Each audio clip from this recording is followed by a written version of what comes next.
Kelly was fantastic. She really connected with the audience. She was a phenomenal speaker. She had a lot of energy and she kept it real. I'm Kelly Swanson. I'm a motivational speaker, a comedian, and author of Who Hijacked My Fairy Tale. I ended up being on the phone with her for like 45 minutes and I didn't even realize she was the best speaker that I've ever worked with. I'm Kelly Swanson. It's nice to meet you.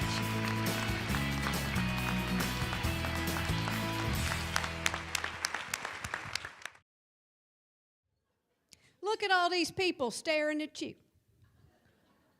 They're waiting for you to say something that's going to change their lives. After I got out of college, I was an English major. I didn't know what I wanted to do. I went to a writing class at a community college, and there were a bunch of teachers in there taking it for credit. And the teacher said, you know, your story's good, but the way you tell it is even better. I finally realized life ain't about looking like the princess.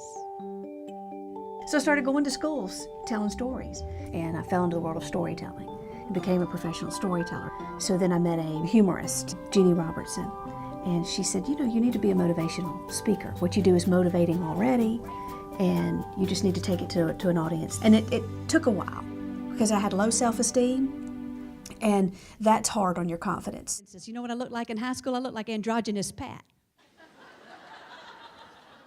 I still fight that. Am I worth it? Am I allowed to get up here? Do I have something of value to say? And when you see how it connects with people, when you see how many people out there are just desperate for somebody to take the face off and get real and to be authentic with them and to come in and show them it's okay if you dance and the undersides of your arms jiggle like a bat's wings, or it's okay that I don't look like a princess, or it's okay I'm not a size 4. Nobody's going to go in somewhere to that boob doctor and say, no, I don't want the Marilyn Monroe version. I want the Kelly Swanson version that looks like 2 tube socks with a handful of change hanging at the bottom. That's kind of who I speak to.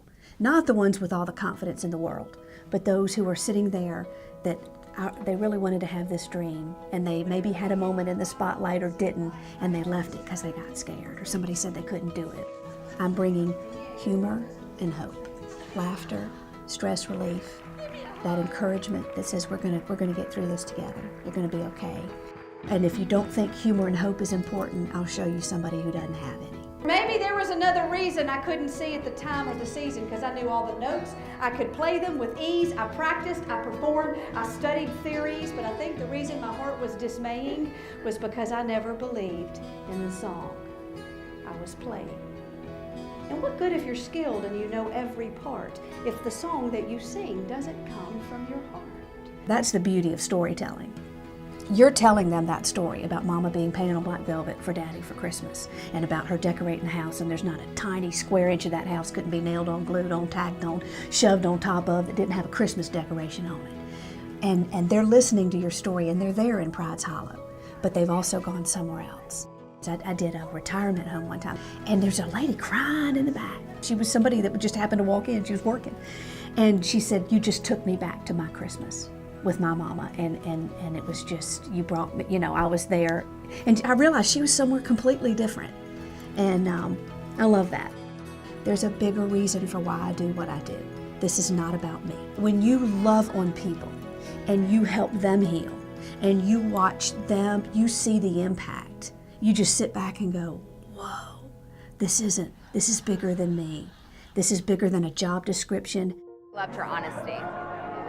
She's very humorous, that's for sure. She's hilarious to listen to, but it has a personal touch when you have your own stuff in your life that you deal with. So it was great. I take the role of a motivational speaker seriously, and I don't believe that that client or the person who paid to come see the show is paying for just an hour of my time. I believe that we were meant to be drawn together in this divine appointment, so to speak. I hope our paths cross again. I hope you stay on the funny side of life and that you don't stay in the land of if only. And if I can ever be of any help, find me. My door's open, and I mean it, and we'll take this journey together. I'm Kelly Swanson. It's nice to meet you.